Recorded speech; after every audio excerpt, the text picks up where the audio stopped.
welcome back to Sunny Side Up. Today, we have another groomsman. Tyler, welcome. How's your week been? It's been pretty good. I'm tired because you woke me up early on a Saturday, but other than that, it's been a good week. I hear that from many of my people who listen to this, or people who participate on this show. But it's okay. I drive all the way down to visit you, and I don't get to sleep in. You drove 6 hours just for this alone. So obviously, it's okay to wake up early. I had to paint minis. Yeah, all right. Well, that is what it is. So I asked you to consider this one question before you got on the show. Yeah. And it was, if you could have one D&D cantrip, what would it be? And for those of you who don't know what a D&D cantrip is, it is a spell that can be cast as many times as you want by the user, and it doesn't take up your magical energy, so you're not limited on how many times you can cast it in a single day. So Tyler, what would it be? I have so many questions. Okay, so first, reagents. I've never played a D&D. I've always played. Not using no reagents. Is it just vocal somatic? Free cast. Okay, so do I have to do the vocal somatic components though? Still, nope. So nope. it is. I could be bone silent and Harry do it. Potter, Dumbledore rules. You just flick your hand and it's done. Ooh, okay. So magic missile's on my list. As is mage hand. Mm-hmm. But I don't know the weight limit on mage hand. I think it's like 5 pounds. That's not a lot. No, it's not. Okay, to explain though, first one, magic missile, is you just cast a spell, and is it 5? I think it starts at 3, and as you level up, it gets more. It shoots 3 little crystalline darts that cannot miss. Mm-hmm. Always hit your target. They always hit your target, whatever you choose, and they do in game. I believe it's 1d4 of damage. But basically, it's going to kill a normal person. Yeah, but in real life, that shit would rip through, like, armor and anything that you have on, because it's a giant crystal dart flying at Mach Jesus at your target. Mm. And as you pointed out, hunting applications. Yeah, I did point out yesterday when I was asking, like, hunting applications. You could hunt anything in the world. There's nothing that could take 3 darts flying at it at that speed when they're, like, the size of my head. I'd get a lot more hunting actually successfully completed with that one. Yeah, I would too. Now, Magic Hand just casts a spectral hand, kind of like the hand from what's the show with the Addams Family. Kind of like that, but it's more flying and spectral, and they can pick up and act. Think of like the Disney movies where they have all the stuff in the background, always washing the floors and everything without anybody doing it. That's the stuff you do with Mage Hand. But then also, like, Whisper came to mind. What's the range limit on Whisper? Do you remember? I don't. Because with a cantrip, I'd say probably like 20, 30 feet. I think it's probably 20, 30 feet. I could screw with so many people. I think I'm probably going to take Magic Missile just for, like, the versatility of it. Okay. And it can't miss. Like, I mean, it just... Perfect. It's somebody who gives me road rage. Dude, your tire, gone. Speaking of road rage, your drivers in this town are awful, and I'm tired of it. Eli said he could never, ever move here because of how bad the infrastructure and drivers are. Infrastructure's not bad. He's crazy. Well, he's a civil engineer, so he's got strong opinions. He doesn't even know how to read. My choice was prestidigitation. Okay, so prestidigitation was on my list purely from a money-making aspect. Like, you could make your own cleaners. Ooh, conjure food and water, actually. Yeah. That's another one, because you can pick what you conjure at later levels, I'm pretty sure. Mm-hmm. But these stay cantrips. Yeah, how does leveling work then? Because, like, they don't. You just I get level 1. Yeah. Okay. It's bad enough for breaking the rules of real life. Prestidigitation is a minor magical trick that novice spellcasters use for practice. You can create one of the following magical effects within range. I'm reading this because it's too much to remember. You can create an instantaneous, harmless sensory effect such as a shower of sparks, a puff of wind, faint musical notes, or an odd odor. You instantaneously light or snuff out a candle, a torch, or a small campfire. Instantaneously clean or soil any object no larger than 1 cubic foot. You chill, warm, or flavor up 1 cubic foot of non-living material for 1 hour.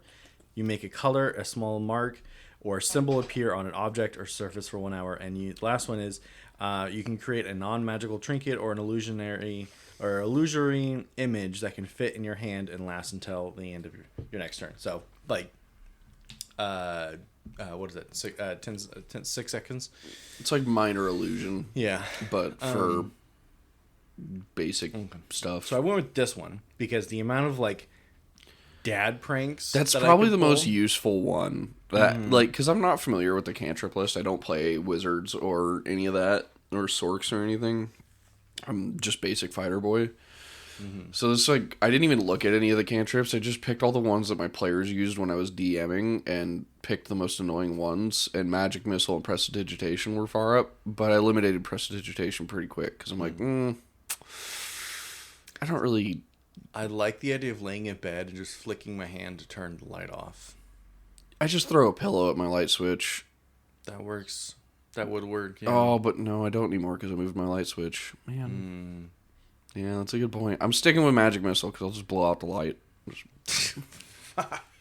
Okay. All right. Well, speaking of getting down here, sir, I have to ask you something. You have had a lot of car troubles. Pretty much you've always had car troubles as long as I've known you. Yeah. Do you hate owning a vehicle? As large YouTube channels have said, cars are pain, but man, do I love cars. They're so much fun. It's working on them. It soothes my brain. I go from working on computers where I can't do anything physical to it, usually, and it's all software side, and I have to reprogram stuff and learn all that shit to, oh, the starter's bad. 4 bolts, pop on, pop off. Oh, I got to change up my transmission. It's like a 6-hour process. Actually, it's shorter than that, but like still, it scratches another itch in my little stupid brain. Also, I had a really nice truck for a while. I did not have car problems with that. It just cost a lot to get anywhere because of gas. Okay. Don't be throwing me under that bridge. Well, I have had a lot of car troubles this week, and it reminded me how much I hate owning a vehicle. I went...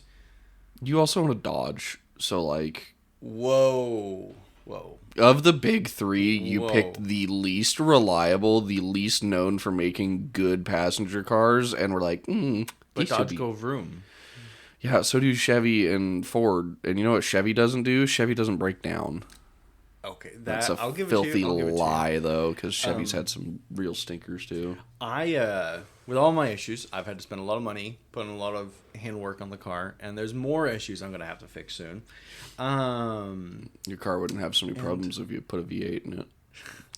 I went about 2 years not owning a vehicle, and I got to say, they were a very, very nice 2 years. I saved so much money. There was a period in time, because my car that I'm driving now got wrecked last summer. Somebody hit me, and so while it was in the shop, and before I could be driving my project car, there was a period in time where I was riding my bikes and walking to work. And it is super peaceful, but then it's also really annoying, because I like to go see my friends, and all my asshole friends moved away from me, Michael.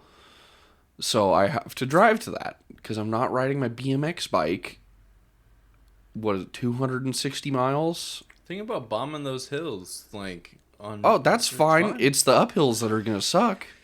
You could probably, like, hitchhike, you know? No, I'm not hitchhiking in Idaho. I'm going to get shot. All right. Okay, so I was expecting to bond with you in this moment over hating owning vehicles. Actually, I didn't expect it. I was hoping that I would have the opportunity. No, I totally get it. I hate parts of my car. Like, I mean, excuse me, my starter solenoid is part of my starter, which, like, Chevys don't do that. And it's really annoying that because I have, like, a $20 solenoid going out, I'm probably going to have to drop $150 on a new starter for my car. But I love working on cars.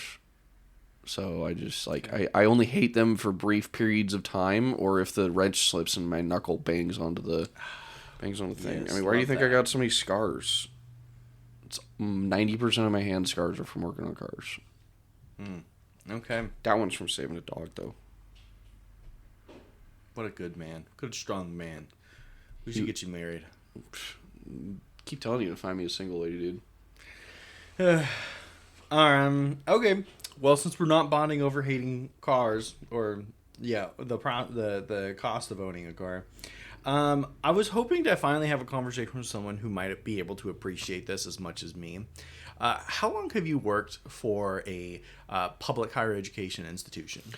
It will be 3 years in August. Okay. About long enough to appreciate this. It took me 2 months. For whatever you're about to say, I can guarantee you within the first 2 months I was 100% in agreement, because public higher education is kind of a nightmare sometimes. Okay, so I have worked for public higher education since before I graduated from college. I've pretty much only ever stepped foot in a place of employment that was one university or another.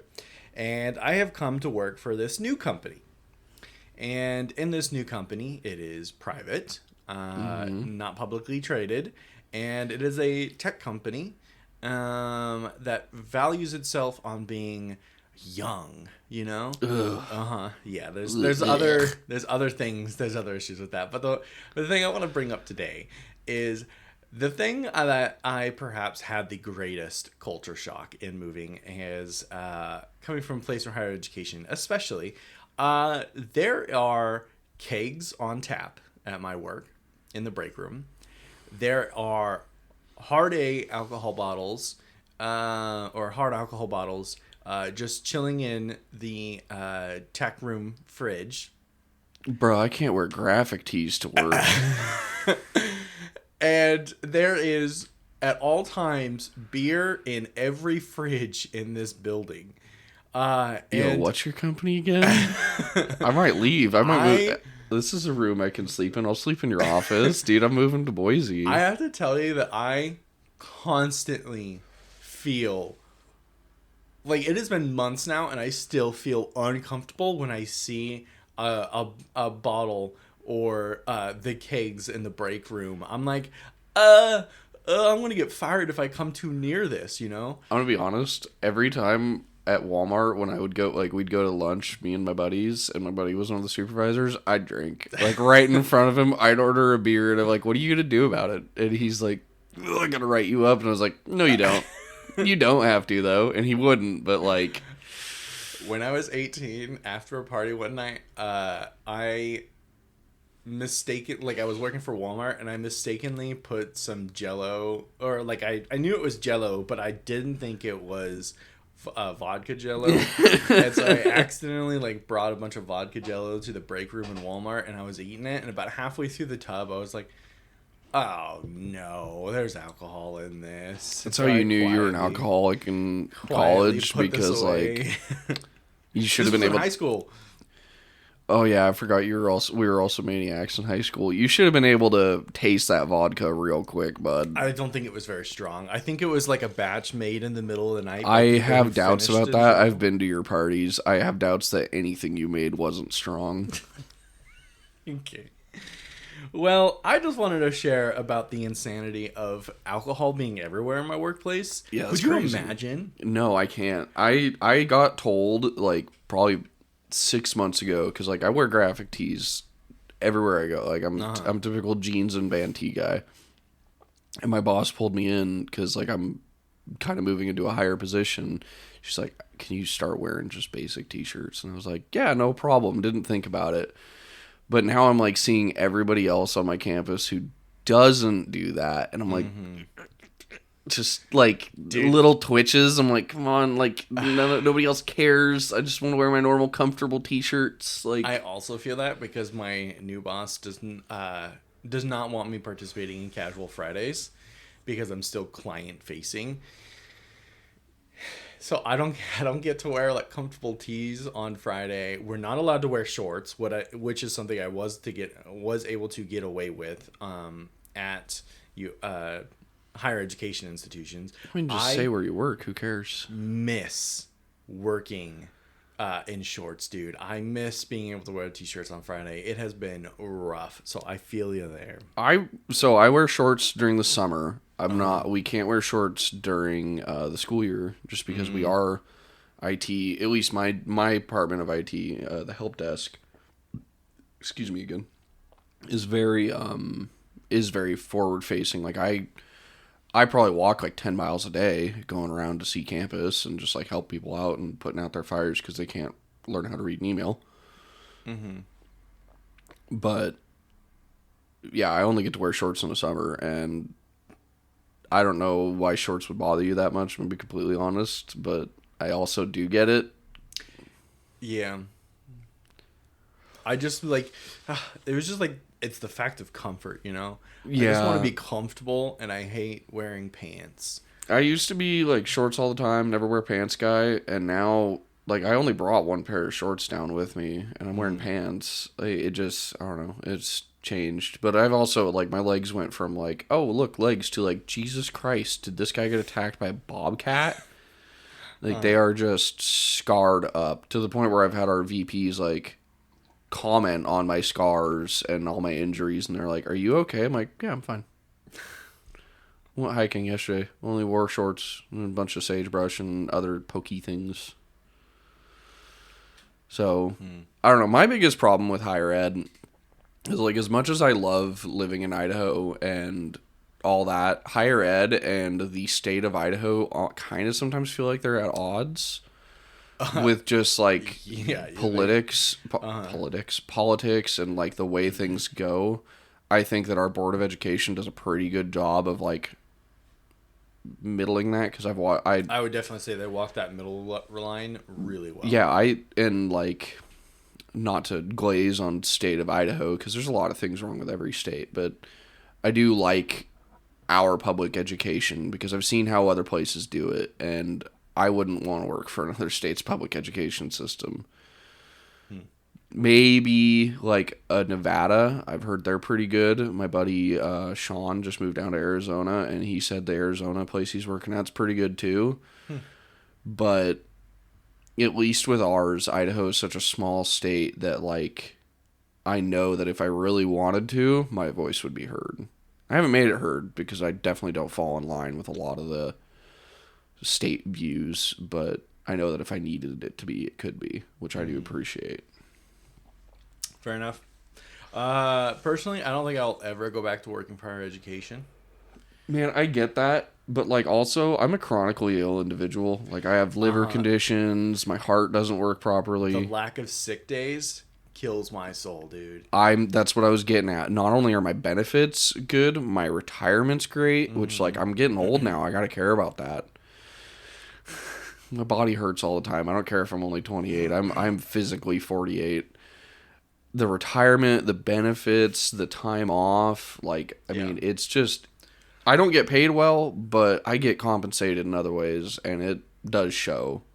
I really do. Sometimes I want to strangle coworkers, but I do like where I work for the most part. Yeah, I do constantly miss some of those extra benefits that come with working in public education, like the insane amount of sick days. Like, I get more sick days than vacation days, it feels like, you know? Or how about the, you know, here in Idaho, if you work for a higher education institution, you can take classes for free at any other or the same higher education institution, which is really nice. Even if you just want to take a class for fun. You still have to get your supervisor's approval, blah, blah, blah. I'm getting my CCNA right now because of all that. Are you really? Yeah, this next fall will be my final class before I can test out for the CCNA. Nice. Not nice. I'm not looking forward to that test. Oh, okay. I mean, it is nice. Not nice. It's nice, but like, oh god, the CCNA test is not going to be easy. Yeah, my retirement plan. My plan is to work in public eye into like public sector or not.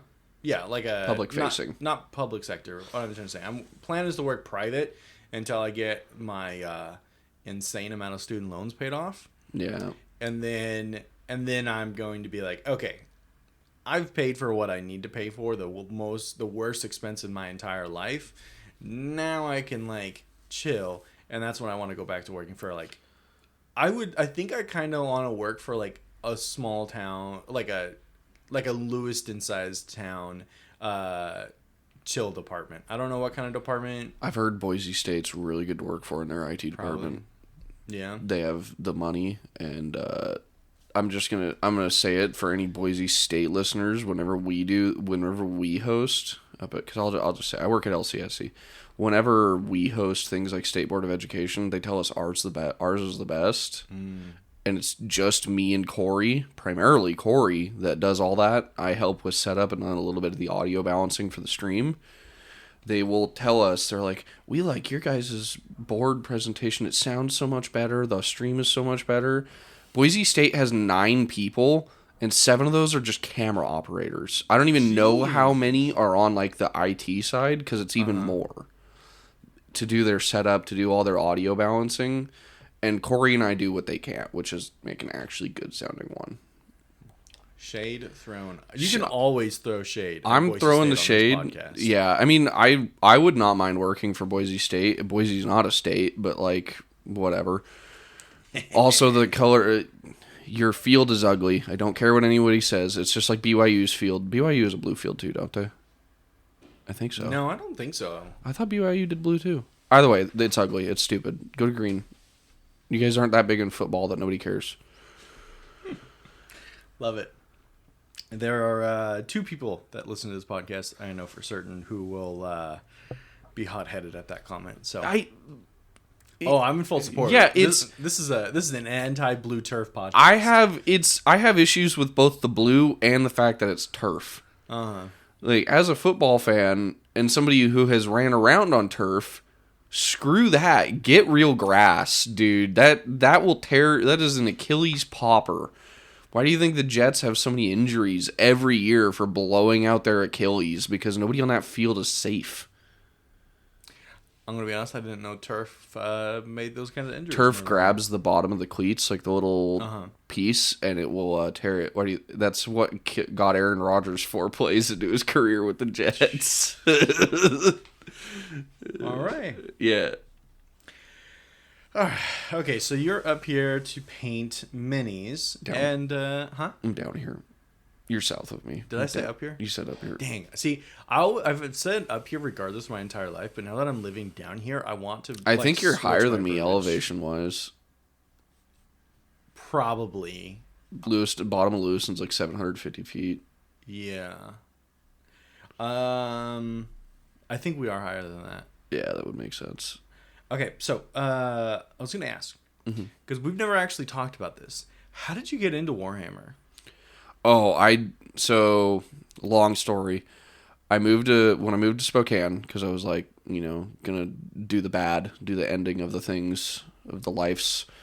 I was bored all the time. I was living in a camper trailer, and because I really didn't have the money to go do anything, and all my friends had normal jobs, I was like, well, I'm just going to play League and watch YouTube videos. I don't have money to do anything, so I'm going to get into Warhammer. This is the start of it, okay? I didn't buy models until within the last year when I did have money. So I started watching YouTube videos on it because one of my favorite creators, I just bumped the table. One of my favorite creators online started doing Warhammer videos, and I was like, oh, I already like his content, and I need long form, just put in the background content. And so I started getting into the 40K lore, and once I started looking at his videos, I got into Luton's, and then I finally bit the bullet and bought some of the books. And at first, because I did the Night Lords omnibus first, it was really hard to listen to because I went from Star Wars audiobooks, which almost have a production budget of their own if you've listened to the audiobooks, to none of that, where it is just the voice and narration. So that alone was jarring. But then once I finally got into them and started reading them, I can't put them down. The universe, because I'm more into the lore. The minis are cool. I've tried playing the tabletop on Tabletop Sim, and I just do not find it all that fun. It's 2+ hours of I'm going to move my guy 6 inches and he's going to shoot at you. Like, okay. Kill Team, which is a smaller version, I'm going to try and maybe it'll be fun. But I really just enjoy the lore aspect of it. And so, like, all that time in Spokane, and then my buddy Deshaun kind of got into it with me, and we were watching the lore stuff. And then probably about a year ago, we were in Discord, and he turned on his camera, and I'm like, "What are you turning on your fucking camera for, you weirdo?" And he goes, "I gotta show you something." And he pulls out a box. He had finally bought a box and a bunch of painting gear of Space Marines, and I was like, "Oh God, are we starting this?" This is so much money, Deshaun. Do you know what we're starting now because of you? And he goes, "Yep, have fun to be broke." I'm like, "Oh, okay." So I bought a box of generic Space Marines and a bunch of painting equipment. And I kind of just been down it since. I mean, I don't spend a lot of money on it. The models are really expensive, like ludicrously so. I think they're more expensive than pretty much any other model making company out there, but they're also probably the best looking and the most detailed. So I at least take that in solace. Probably the most sturdy, I think, too. Yeah, the fact that mine can break and I just put them back together and glue them is like super helpful. But that was kind of how I got into it, and then picking my favorite Legion, doing more on the lore. Which is your favorite Legion? I'm a Night Lords fan, so just to clarify. Yeah. Yeah. For you and those unaware, there's your Space Marines, giant guys, kind of look like Master Chief if Master Chief did steroids. I know the basics. 9 of the 18, 20 legions split and went to Chaos, which is basically like Satan. And my favorite Legion's one of those because they don't even like the Chaos that they side with. They hate everyone equally, and they're like Space Batman if he had like really bad schizophrenia and just killed everything in sight. And it's super funny because the books, the first books I read were of them, and these horrible things. I mean, like, I'm not even scratching the surface on how awful these people are. And yet somehow reading the books, they humanize them and make you like them. And then in the next sentence, they're flaying someone alive and hanging them up by their arms. And you're like, why do I like this person? It's a really conflicting emotion, but the writing is so well done that you do like them. And you almost hate yourself for it. But then you remember it's fiction. And you're like, okay, rooting for the bad guy's fun. Okay. The elevation of Eagle, I looked it up, is 2,566 feet. So I guess I technically did come up here, elevation-wise. Yeah. Down here, longitudinally. Yeah. I mean, if you use an American map, yeah, sure. What map shows the U.S. flipped upside down? You just gotta flip the script, bro. Put a map upside down, move the U.S. off the side instead of being in the middle, change your life. Change how you view the world. I knew you were dumb, but, like, that's really dumb. You've never seen West Wing, have you? No, I haven't. I don't watch a lot of movie or TV shows. It's an old politics show. I love that you say old. What's your definition of old? This show is like from the 80s. Okay, so that is kind of old. 90s maybe, I think. I just know that what we qualify as old, the people that actually listen to your podcast will be like, oh yeah, that was a great show. Dude, I watch MASH, okay? MASH is old. Yeah, MASH is old. I watched MASH when I was younger. Okay. I don't know anything about it. But West Wing was actually from 1999 to 2006. I wouldn't say that's old. I wouldn't say it's old. I would say anything newer than 90 is not old for TV. And then for movies, I'm a little more like mid-2000s for movies because they got big into CG. And CG looked like trash for the longest time. That's why that's kind of my definition of if it's an old movie, it's how bad does the CG look. And if they use practical effects, it doesn't matter. It's not old because it just looks good because it's practical.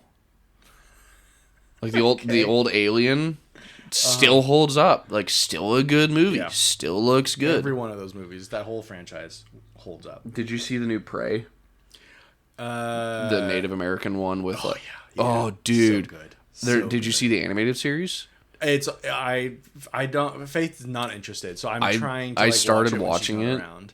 I don't know how far you've made into it. Not like an episode. Oh, dude, I'm in the second one. Uh-huh. The second one is like Japan. I can't tell you, but like Sick. Bushido, Japan, like samurais versus the Predator, and I haven't finished. So cool. I haven't finished how it ends. Uh-huh. But dude, the first one with the Vikings was already rad.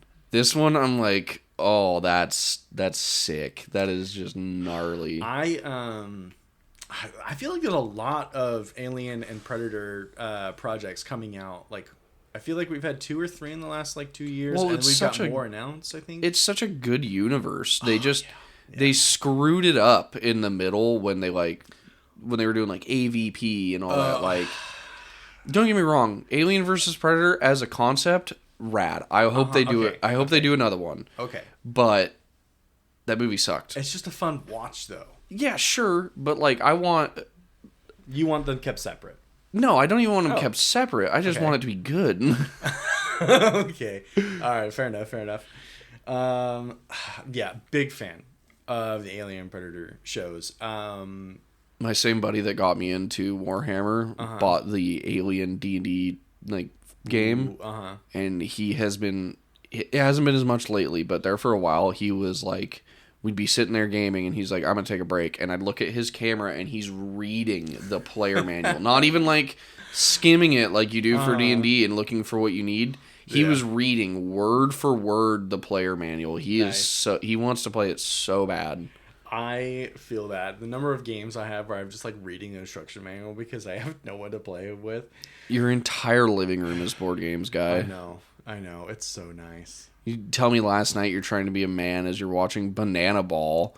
You're like, oh, it's my sports. I got to be more manly. And then I look over at your 50 million board games. I'm like, brother, Faith did not marry you for your manliness. Just stop. No. Try to be a man of the house here, okay? I don't think that's hard when you got a stay-at-home wife. Fair enough. I hope she hears this. I hope she listens. I'm throwing shade. Well, I think it's about time to wrap it up. Tyler, You've been 10 minutes. Bro, it's been 32 minutes. You only do 32-minute podcasts? I usually do 20 to 30. Weird. I like to keep it short, you know? Everyone's got 5 minutes, 10 minutes, 30 minutes pushes it. Not a lot of people have time to dedicate an hour to, I would say, a podcast like this. So, I mean, I guess, yeah. I don't listen to podcasts in general anymore, but when I did, they were all hour plus. See, all about hour plus podcast. Yeah. But a lot of my guests, I don't know. Sometimes it's hard to get to an hour. You know, sometimes it comes easy. Sometimes it's just like, what do you got to talk about? I don't know. I get that. It just, I don't know. I've always liked the podcasts that are like, you get that character. Like they get to know you over the length of the podcast, and then you keep doing it. Like the Rooster Teeth podcast was a big one back in the day. Do you listen to boyfriend material? Hold up. Here's a question. Did you like the final trio that were hosting the Rooster Teeth podcast? No, I stopped listening for the most part after Bernie left, but then I tuned in once in a while. But Bernie to me was the real selling point. I did not like. Do you listen to his podcast now? I didn't know he had one. Ooh, I'm gonna have to put you on it. Yeah, you're gonna have to send me that because I probably will listen to that one. It is a Monday through Friday daily podcast. Oh God. It's a morning show, so it's mostly like positive news and just like kind of like. Oh, I need some positive news in my life. You know, he's living in Scotland. I did not. Is he still married to Ashley? Like he is in he was in Rooster Teeth. Yes. Yeah, That's him cool. and Ashley moved to Scotland, and they've got 2 kids living at home with them. I like how we're talking about this guy, like we've known him, like we're friends, and I've never met this dude. Parasocially, I've known him for most of my life. But that right there is what I'm saying I loved about that podcast, and why I watched it so much is like I did feel like I knew these people. Obviously I don't, and obviously I'm not going to go stalking them or anything. I don't actually think I know these people. I purely know them in the content way. But like they put so much of their life online that you could feel like There are some where those unhealthy parasocial relationships. There are some people that are unhealthy with it and really creepy, but you can take it to like that same level where you're like, oh, he lives in Scotland, he's got a wife, he's got 2 kids, but you're also not the kind of guy that's going to drive down to Austin when he's trying to rebuild Rooster Teeth and be like, Bernie, I haven't seen you in 25 years. Like, how's it going, bestie? Yeah. No, you're a healthy person who can, like, differentiate your parasocial relationships between your real relationships. Yeah. That's what I liked. I liked those longer podcasts because I feel like just more... The silence comes more easily as the time goes on, and so they say things that are, like, less podcast scripted, not really scripted, but like less of a bullet point and more of just shooting the shit with their buddies, and stuff comes out that they don't really care if it's online, but they wouldn't have put it online to begin with. Yeah. It adds to that humanity aspect of it, I suppose. Mm-hmm. Someday I would like to get to have like a regular rotation of guests, like kind of returning guests, you know, because then that opens it up to be much easier to get to that point. Yeah, that you can you do like every 10th episode. I mean, you're not going to get Eli, but every 10th episode's Eli. Every other episode is your wife or your sister, you know, like people who live with you. Yeah, it's just that the social dynamics moving down here, I thought it was going to be so much smoother. But unfortunately, I moved down here and closing in on 30, and that's just... Wait a minute, you've lived in a big city. You know that's bullshit. I didn't have a problem when I was in Texas. How much were you drinking when you were in Texas? A lot. Okay, so there's your issue. There's that. I also lived in the same apartment complex as the two people I hung out with the most. Not just because they lived in the same complex, but because I got along with them the best out of everyone that I was like friends with at the time. As someone who has moved across the country and doesn't drink a lot because I have a liver condition, no matter where you go, it sucks to make new friends unless you go to the bar. Well, even like the old friends, you know, like everyone is so busy with their own lives, whether they've got kids or not wife, because several people will not propose for some reason.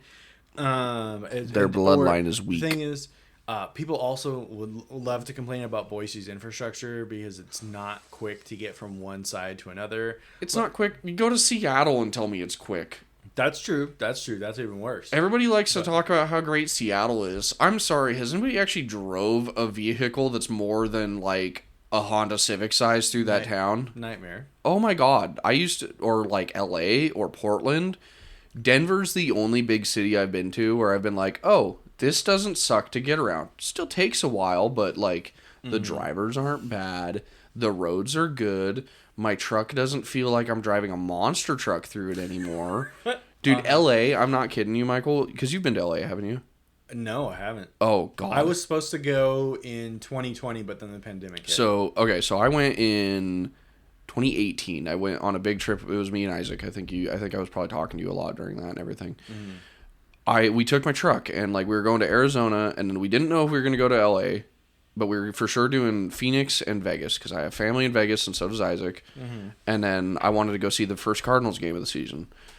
And so we did that, and then we were like, oh, well, we're going to go to LA too. I had brought my guns with me because we were going to go to Vegas, and I was going to go shoot my guns with my family. So I had very illegal in California, the TAR 21 from Modern Warfare 2? Yeah. I had that. The newer version, the X95. And then my fucking 40. Sorry. And we're like driving around, and I'm like, God, I hope I don't get pulled over as we're like pulling into LA. And then I get into LA, and the lanes are probably 8 inches shorter on either side, like total. You know the Blue Bridge, so call back nobody's going to be listening. Nobody knows what the hell I'm talking about. Well, Mom listens to this. The right lane going to Lewiston in the Blue Bridge is 6 inches thinner than the left lane because of the fact that the sidewalk's there and the way the Blue Bridge was constructed. Yeah, it's a nightmare. I hate it. It was even thinner than that on every lane I drove in. And we can wrap this up whenever you want. I can shut up. No, we're cadence. I was so irritated driving through that city because I just had my F-150. I was just jumping curbs all the time, which like I'm in a truck, I don't care. And I was doing it on purpose just so I could get places. But then I would try to jump a curb because, corner's too tight for the truck, no turning radius. And there'd be 15 homeless people on the corner. And I'm like, man, I feel for you guys. Like, being homeless, that must suck. But also, get out of my way. I'm sorry. I really am. If I had $1 billion, no one would be homeless. But, like, don't be a nuisance while you're doing it. at least Fair enough. a little heartless on that aspect, and I feel bad about it. But like, ugh. I ever tell you the stories from LA and the wild shit that Isaac and I saw in like a day and a half? Is it podcast safe? What isn't podcast safe? I mean, I think so. I mean, it's like one thing of drugs and then one that's just gross. Let's save that for after the mic. Okay. Yeah. The town's really dirty. There was a point that I was trying to hit on. I don't remember. I can talk forever and make you lose all your points. Yeah, I'll just wrap it back to say, yeah, so social dynamic has not been as easy as I was hoping for when I moved here, and it's been a big bummer because everyone's just busy with their lives, you know. Mm-hmm. So yeah, but how busy? Like, I don't know. I'm gonna call out your other friends right now because I live 6 hours away from you, and I'm coming down here to visit. This is my second time down here in a month. You know how many times I've been to Boise before you got married in the last since COVID? Zero. Nah, I don't come down here. And you move down, and I'm like, well, that's one of my best buddies. I got to go see him. And so I'll come down when I can drive. Obviously, I'm back to the car problems. I don't always have a car that I trust to get me here, but like... I wish that $100 flight from Lewiston to Boise still existed. Dude, it was less than $100 for me to get here. Really? I took half a tank of gas. I also get like 40 plus miles to the gallon. Yeah. And I just turn the windows down because the AC is for rich people. That is not an opinion I share with you. Oh my god. Oh, I turned as soon as I got into town and like I wasn't moving, it was windows up, AC full blast. Okay. I'll give you that. I do love driving down the highway with the windows down. Man, I was so bummed I didn't bring my fly rod, the salmon, and like the payette. Oh, dude. I unironically wish that I would have turned around even at Grangeville and been here late yesterday. Like, missed everything we did yesterday hanging out just so I could fish the payette. Because there were a couple spots. There's a bridge that's under construction after McCall on the payette. And they have railroad tracks that go right by the side of it. Which, huge train nerd, so I love that. And there's, like... perfect fly fishing spot right there. Like I could have from the train tracks on the other side of the river, just park my car wherever. I could like walk down, I could wade halfway into the river and then it got really deep and dude, pull out some big fish. I don't know what's in that river. I would imagine just rainbow, but there's a lot of rivers in the state that have like cutthroat, brook trout, brown trout, all the fun stuff, and man, I want to catch one. For my cooking channel, what I'm hoping to do soon is I want to start doing some like outdoor cooking videos. Yeah, we were talking about this yesterday. Oh yeah. Yeah, dude. We could go fishing sometime and then cook it up there. Oh, dude, I'll cook you up. I mean, the only way that I eat trout now, because like I ate so much trout growing up, fishing all the time. I will not eat trout unless I am camping, and it is cooked in the fire. I would say same here. With aluminum foil, butter, and lemon. Okay. All right. So we might differ right there. I'd like that, but that's what I grew up. That's how I grew up eating fish. Yeah. Was just butter and like maybe some lemon or salt and pepper. You ever put bacon like when you gut the trout? No. Okay. So that sounds good. Though. Pre-cook a slice of bacon a little bit to where it's not cooked all the way through, and then stuff it in there.